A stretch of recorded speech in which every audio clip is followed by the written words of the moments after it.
చాలా విషయాలు చెప్పారు పెద్దలు కుటుంబరావు గారు. ఎందుకు అంటే నేను కూడా ఈ మధ్యని ఎమ్మెల్యేలు అసెంబ్లీలో మాట్లాడిన తీరుని నేను కొద్దిగా గమనించాను. నాకైతే ఒక ఆశ్చర్యం వేసింది. చట్టసభల్లో అడుగు పెట్టడం అన్నది అది చాలా జీవితంలో ప్రాముఖ్యతమైన ఘట్టం రిషి గారు. చట్టసభల్లో మాట్లాడడం, ఎందుకంటే ప్రజా సమస్యల గురించి చట్టసభల్లో లేవనెత్తడం, అవి పరిష్కారం అయ్యే దిశగా ఎమ్మెల్యేలు కృషి చేయడం అన్నది చట్టసభల తాలూకా ఇంపార్టెన్స్ కానీ రాజ్యాంగంలో. నాకు ఆశ్చర్యం ఏంటి అంటే మీరు ఇనిషియల్ రిమార్క్స్లో సుమారు 80 మంది ఫస్ట్ టైం ఎమ్మెల్యేస్ అని చెప్పారు. మరి ఈ ఫస్ట్ టైము సెలక్షన్లో రాంగా, ఎందుకంటే మనం ఏం విత్తనాలు వేస్తే అవే వస్తాయి పంట. అందులో కొంతమంది మాట్లాడుతుంటే నేను ఆశ్చర్యపోయాను. అందులో చట్టసభల్లోనే ఇండైరెక్ట్గా ముఖ్యమంత్రి గారిని విమర్శిస్తున్నారు, అండ్ కన్సర్న్డ్ మంత్రిని విమర్శిస్తున్నారు, అలాగే లోకేష్ గారిని విమర్శిస్తున్నారు.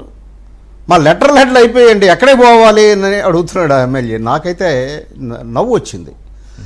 ఇంకొక అతనైతే వెరీ ఫన్నీ, మా పొరుగు రాష్ట్రం ఒరిస్సా బాగుందని అనుకుంటున్నారండి అందరూ. వీళ్ళిద్దరూ కూడా తెలుగుదేశం అధికార పార్టీకి కూటమిని చెందిన నాయకులే.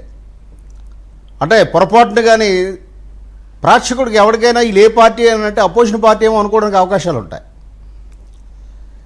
అలాగే సభని నడిపించే తీరు కూడా నేను గమనిస్తున్నాను. నేను కొద్దిగా పెద్దల కుటుంబరావు గారు మన్నించాలి, ఏమైనా నా మాటలో బాధిస్తే.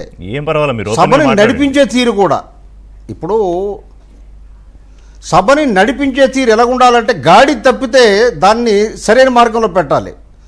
ఆ దిశగా కూడా కరెక్ట్గా లేదనేదే నా నిశ్చిత అభిప్రాయం. ఎవరైనా ఒక రాంగ్ మాట్లాడినా ఏం చేసినా ఇమీడియట్గా స్పీకర్ కానీ స్పీకర్ స్థానంలో ఉన్న వ్యక్తులు కానీ దాన్ని కంట్రోల్ చేయాలి. సభాధ్యక్షుడి తాలూకు పాత్ర అది. ఎందుకంటే he the supreme in the సభలో. ఇది ఎమ్మెల్యేలు ఎందుకు ఇలా తయారంటే, మంత్రులు కూడా ఫస్ట్ టైం 11 మంది మంత్రులు అయ్యారు. ఫస్ట్ టైం ఎమ్మెల్యేలు ప్లస్ మంత్రులు. ఇంతకుముందు నాకు తెలిసి, ఎందుకంటే నేను 95 నుంచి చంద్రబాబు నాయుడు గారి అడ్మినిస్ట్రేషన్లో పనిచేసిన వ్యక్తిని. అవును. ఇంతకుముందు చంద్రబాబు నాయుడు గారు ఏం చేసేవారంటే, మొట్టమొదటిగా ఎమ్మెల్యేలు అయిన వాళ్ళకి ఓరియంటేషన్ క్లాసులు పెట్టేవారు హైదరాబాద్లో. అవును.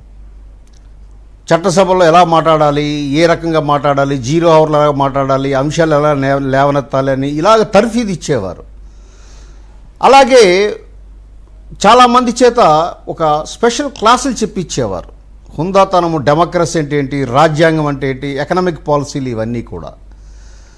బహుశా మళ్ళీ నాకైతే ఇప్పుడు అది జరుగుతున్నట్టు నాకేమీ అనిపించటం లేదు. అందువల్ల వీళ్ళు ఏమనుకుంటున్నారంటే, మీరు ఇందాక ఒక మాట అన్నారు, ఒకసారి అయితే పర్మనెంట్ అయినట్ట లెక్క అని అదే అనుకుంటున్నారు. ఏముంది, మాకేముంది, చంద్రబాబు నాయుడు గారు వాళ్ళు పవన్ కళ్యాణ్ గారు కష్టపడతారు, మళ్ళీ మనం ముగ్గురు కష్టపడి తిరుగుతారులే, తిరుగుతారులే. మన పని అది కాదు. మన పని ఏంటంటే మట్టి, ఇసుక, మైనింగు, లెక్కరు, ఇదంతా మనం వీటి మీద కదా గత ప్రభుత్వం మీద పోరాడాం.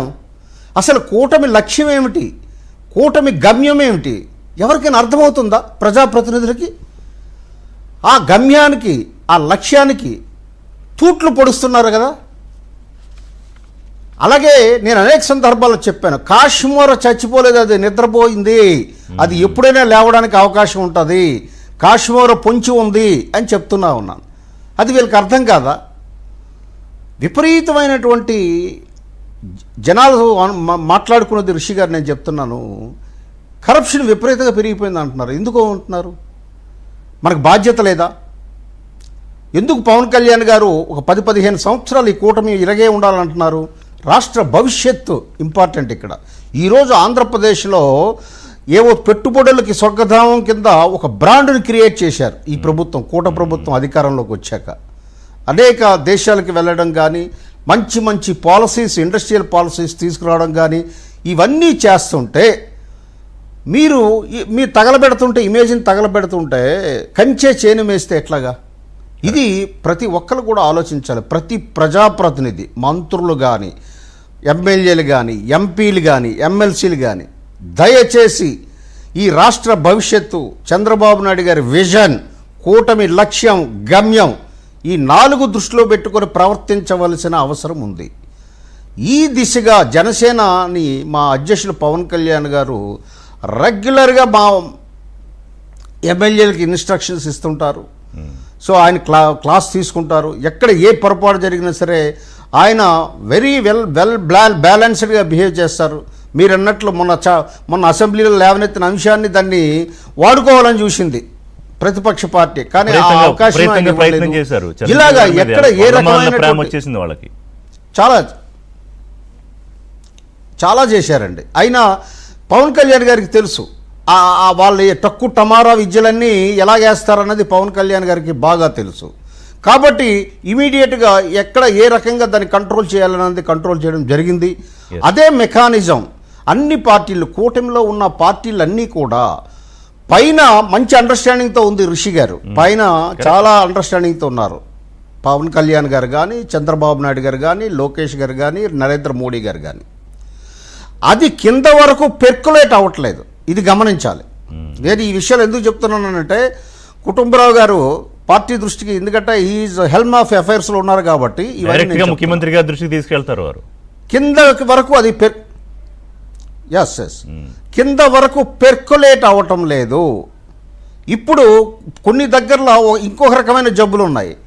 కూటమి నాయకుల్ని శత్రువుల కింద భావించడం ఇది కరెక్ట్ కాదు. ఎవరైనా సరే, అది జనసేన ప్రవర్తించినా, తెలుగుదేశం ప్రవర్తించినా, బీజేపీ ప్రవర్తించినా తప్పు. కూటమి లక్ష్యాన్ని విఘాతం కలిగించి ఏ చిన్న పని చేసినా శివశంకర్ గారు మూర్ఖత్వం. ఇప్పుడు పవన్ కళ్యాణ్ ఆయన నేను 15 ఏళ్ళు కూటమి ప్రభుత్వం ఉండాలి, చిన్న చిన్న పొరపాట్లు ఉంటాయి అని చెప్తుంటే వీళ్ళకి అర్థం కాకపోతే ఎలాగా? ఆయనేమో పొద్దున్న లేస్తే పెద్ద మనిషి, మీరు వైకుంఠపాళి ఆట ఆడకండి, కంటిన్యూస్ ప్రభుత్వం ఉంటే రాష్ట్రం హడ్డిల్స్ లేకుండా, బ్రేక్స్ లేకుండా ముందుకెళ్తుంది అని ఆయన తిరుగుతూ ఉంటారు. వీళ్ళు ఇంత గ్రాంటెడ్నెస్తో ఉంటే ఎలాగా? అంటే ఒక ఎమ్మెల్యేతో నేను జనరల్గా మాట్లాడితే ఆయన నాకు చెప్తాడని నాకు ఆశ్చర్యం వేసింది అనమాట. అంటే ఆయన ఏ పార్టీకి సంబంధించినట్టు నేను ప్రస్తావించను, కానీ పర్లేదు, ఏమండి బోల్ డబ్బులు ఖర్చు అయిపోయండి, ఆ రోజు గెలవడానికి డబ్బులు పెట్టమన్నారు, మరి ఇప్పుడు ఆ డబ్బులు రికవర్ చేసుకోకపోతే ఎలాగండి అని. అంటే ఏంటిది? ఇది ఏమైనా పెట్టుబడా? రాజకీయం అంటే వ్యాపారమా? అంటే ఏంటి ఈ కల్చర్? ఏంటి ఆంధ్రప్రదేశ్ ఈ రకమైనటువంటి వైరస్ని ఎవరు ఇంట్రడ్యూస్ చేశారు? ఇది అప్పుడు ఏ పార్టీలని ఆ వైరస్ తింటుంది? ఇది రాజకీయ పార్టీలు కూడా, అధిష్టానాలు కూడా ఆలోచన చేయాలి. మీరు సిమ్టమ్ మీద మాట్లాడుతున్నారు, ఈరోజు వ్యాధి తాలూకా లక్షణాల మీద మాట్లాడుతున్నారు. వ్యాధి మూలాల్లోకి వెళ్ళవలసిన అవసరం ఉందండి ఋషి గారు. వ్యాధి మూలాల్లోకి వెళ్ళి చికిత్స చేయకపోతే మళ్ళీ గందరగోళం, అల్లకల్లోలం. అదే కదా, అందుకే